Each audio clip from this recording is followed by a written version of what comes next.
right there. There we go. 3, 2, and 1. Well, Administrator Kurtz, welcome back to Mayor's Monday here at WSAU, WSAU.com. Again, we don't get to Marathon City very often, but it's still a happening place. We still like to update what's going on there. But first off, I understand that what's going on there is there's going to be a pretty significant job search coming up this fall. Is that correct? Correct. Yeah. I announced to the village board about a week and a half ago that I have accepted a position with an engineering company. So I'll be moving from local government to the private sector. The village board has begun the search process. Last night, they took action to hire public administration associates out of Wisconsin here to help them with the search for a new administrator. My last day with the village is at the end of September, and I will be starting my new position in Reedsburg starting in the beginning of October. So a pretty significant transition time that we're looking to do. We're looking to get somebody hired, obviously hand off the projects that we have going on and ensure that there's continuity of what has been going on here in the village over the past few years. Yeah, because this is obviously something that I guess if you've paid attention to leadership in the area, that there's a lot of villages actually that have been in flux. We've got an open administrator position in Cronenwetter right now. Mm-hmm. They are preparing for Keith Donner's exit in Weston right now. Now your position is coming up. Mm-hmm. So from what I understand here, you're going straight to the consulting process because obviously there's been a couple different ways to do this, and it seems the consulting process is the way to go. Yeah, you look at some of the positions. Keith, for example, I believe is retiring. So there's a combination of factors that contribute to some of the openings. In my case, it's an opportunity for me to go and really do and focus on the things that I enjoy the most about my job, which is economic development and planning for the community, and allows me to focus on that, work with the staff to help bring that growth opportunity to communities around the state. With other communities, it's either a retirement situation or their administrators moved on either maybe to a larger community or just to a different community. So with administrators, you kind of see that churn in a lot of locations around the state. Here we've been pretty stable with the administrators that we've had, and it just turns out Rothschild just hired Ryan Vandewalt because of a transition that their administrator made to North Central Healthcare. Keith is retiring. Cronenwetter's had a couple of administrators that have moved on to different opportunities. So it's just kind of that cycle, and it's just I guess kind of our region's turn to do that. Right. And you see that about every 3 to 5 years where there'll be some changes like that. Yeah. So is there any hard timeline then as to when they maybe would like to have somebody in place? You mentioned kind of making that lateral handoff, the backwards pass, whatever you'd like to say. Having a couple of weeks of crossover is obviously ideal. But that's not exactly the reality in the employment environment that we are in these days, no matter what industry you're in. Correct. So the anticipated timeline right now is that there'd be a new person in this role roughly in 90 days. The company that has been hired is going to do a regional search. They'll advertise for the position, take the applications down, select from there, provide the board with a list of fully qualified candidates. They'll go through that interview process. So it's very likely that I will not be in the seat here when that person is hired. But obviously, I will take some time to come back and share the knowledge that I have about what's going on as best I can. And I've been, documenting everything that we're doing, so you can kind of hand off, a read book, for lack of a better term, that they can catch up. But hearing it directly certainly helps. And there's always going to be questions about various things, and that'll be part of what I get to do. And it seems like, at least in my business, we just recently hired a new reporter here at WSAU. By recently, I mean in the last 7 months. And I've kind of told him, you're going to still feel like you're a new employee almost a year later. By the time you hit the 1 year mark, okay, everything that happens here in the course of a year. These are all the events that we are a part of. These are Mhm. all the, the stories that we look for at different times of the year. Is it the same then, kind of on the administrator side? You'll probably feel like you're in uh, a new role still about a year to a year and a half later. Yeah, I would say it's probably a year transition. So, if you get somebody who's an experienced administrator, um, the job is similar, but there's so much going on within each community that's unique. So meeting all the various people in town, meeting with your commissions, meeting with your board, getting to know them, working with the local businesses, introducing yourselves to the principals of those organizations, being engaged with the school district and other things. It just takes time to build up that relationship and that familiarity with those individuals, not to mention the staff that you're managing. So, here we've got a pretty good staff that is stable in terms of not a lot of turnover.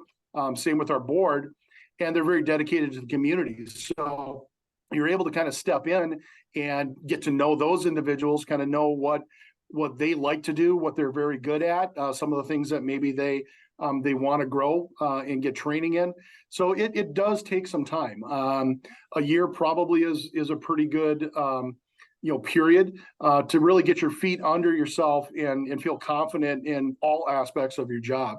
You're going to come in with a certain amount of knowledge and a certain amount of skill, but there's always dynamics within each community that are a little bit different. In the case of Marathon City, we got a population of 1,576 and 2,000 people a day come to work here. That's unique. You don't see that in a lot of places. We've got 3 major employers that do a lot for the community, contribute significant amounts to the regional economy. And, those dynamics are things that the new administrator is going to be excited about, because you don't see that in a lot of communities. And it's a very unique opportunity and a very unique community. And it's been, my honor and pleasure to do this job for almost 10 years and do it in the town that I live in. Yeah, it's not the easiest job in the world some days, but you know that you're doing the best you can. You're always focused on what you feel is best for the community, and what the board is focused on is the best for the community. They gave me the direction, and we went out and tried to do as best we could. Absolutely. And when that new administrator comes in, they're going to have first off a shiny new Quick Trip truck stop. I mean, the state of the arts Quick Yes. Trip coming to Marathon City. Give us an update on where we're at with that project. What do you expect that this is going to add to the community? Well, it's a significant project for us. They will begin construction in the spring of next year. We will be doing all the infrastructure work and pre-work this fall, so that they're ready to hit the ground running in the spring. We expect by July of next year we'll be fully open. It's going to be an 11,000 square foot Quick Trip with a truck stop. So there'll be scales and parking areas, I believe, for 45 to 50 trucks. Given the businesses that we have in town, which are heavy truck centric, Marathon Cheese, Mesner Lumber, County Materials, it's a great opportunity for the truck traffic that comes in and out of town to utilize that facility, as well as the residents and people traveling on Highway 29. It'll really be the only truck stop within, I think it's like a 35 or 40-mile-hour radius, including Highway 51. So we believe it's going to be heavily utilized, not only by local traffic, but by just traffic along Highway 29. So that's a significant project for us. It's going to be what they call one of their Gen 3 stores. It is the state of the art. It's the largest footprint, I believe, that they construct. And I believe it's going to be the largest one in the area as a result of that. So it is a significant project, a great win for the community. It's one of those things that takes a while to do. They are building stores left and right, and we're on the list of construction.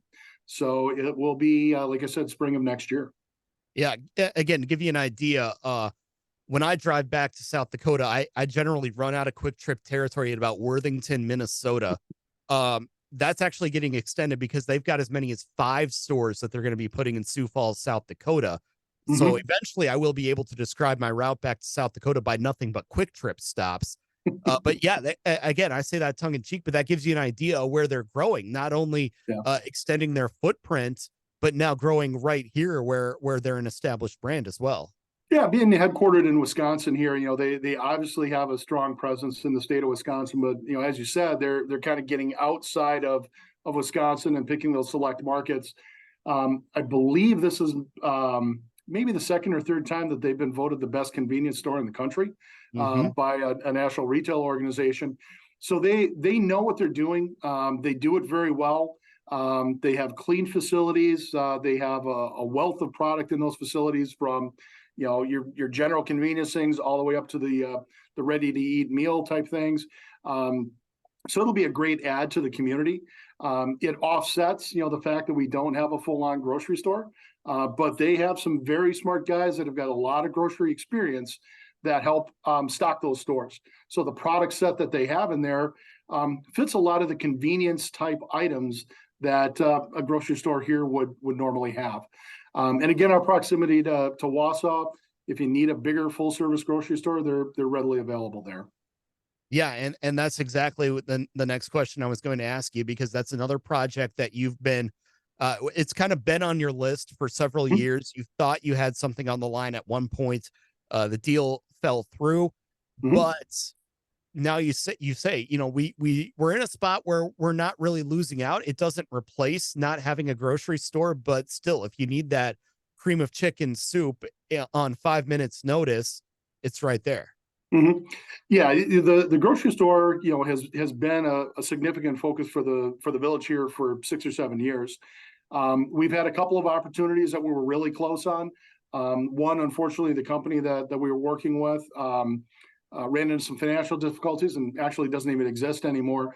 The other, we couldn't get the business case to work out, and mainly driven by the fact that the grocery market in smaller towns tends to be kind of a convenience market. And that's a very thin margin for a grocery business. And to build a ground up store, which is a multi-million-dollar investment, you have to have a much larger population set to fill that than what we can provide in Marathon City and again in the surrounding area. So our focus on that has maybe stepped back a little bit because we were able to secure the Quick Trip. Ultimately, we would love to see a grocery store here. It may be a smaller niche type of market versus a full service grocery store, but that I think is still in the cards at some point in the future. But we are looking at redevelopment opportunities for the space that we had allocated for the grocery. And I think there's a fit for a couple of things on that particular location that will fit that landmass and actually provide some additional benefit to the community. So in that case, then what are some of those ideas, at least as much as you can say, and where would we be at then in redeveloping that space I believe it's your 400 block. It is our 400 block. Yeah. Not the 400 block here. That's going to be rocking in about 2 hours. Correct. Yeah. It's our 400 block where right now we have a very active farmers market that's in its second year that has grown significantly over last year, utilizing that Thursdays through the summer.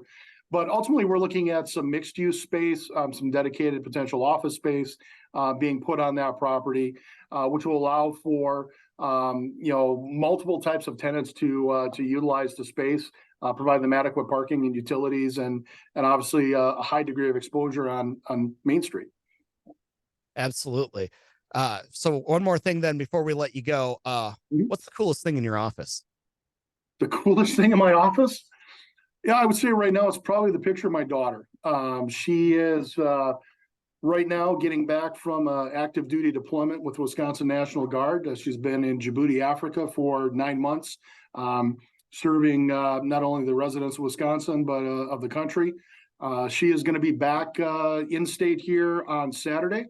So we are really excited to see her and hear about her adventures. But that's probably the coolest thing in my office right now is every day I get to look at that and just remind myself of how proud we are of her and the 157 MEB group out of Milwaukee that she is stationed with. And that's one of the coolest things in my office. You hate to see them go like that. You get absolutely proud of them for what they're doing, though. And the best thing has got to be, when they come back and when they can officially say, yes, every mission everything that we did there was successful, and we did our job well. And now, we're back here. That's truly service like that. Yeah, and we're excited to get her back, and real proud of her and everything that she's done, and we can't wait to see her. And then when you're packing up your office, then here in the next month and a half or so, do you expect to find anything that you've forgotten about? A packet of soy sauce, or maybe even just a whole taken red heat up Chinese meal that you forgot about because you got busy one day. There's got to be something under one of the piles in my desk here. So hopefully it's not anything that's toxic when I move it. But I'm sure we'll find something. I've lost a couple of sets of keys to various things, so they may be under a pile somewhere. Absolutely. Well, hey, we always appreciate the willingness to talk. I don't know if we'll get a chance to cross paths again before you leave, but hey, it's been a pleasure. Everything looks great there in Marathon City. One more, just on a personal note for me, Yeah. when I interviewed for my job here in Wausau, actually, was going back to Sioux Falls, South Dakota from the interview. I stopped in Marathon City and had a Big Mac at the McDonald's. So I do think about that every now and then when I'd head west on 29 to go back to South Dakota. Well, it's a good first stop. It's only about 10, 15 minutes from Wausau, so you only got about 8.5 hours left to get out to Sioux Falls. But it's a good spot to fuel up and get ready to go. Exactly. It was. And it was kind of like, hey, that was one of my first stops in Wausau, was in Marathon City. So excellent. All right. Well, again, we appreciate the time. All the best as you go into your new venture, and we'll look forward to, hey, who knows, maybe even connecting again as some projects get underway in Marathon City. Sounds good. Thanks, Mike.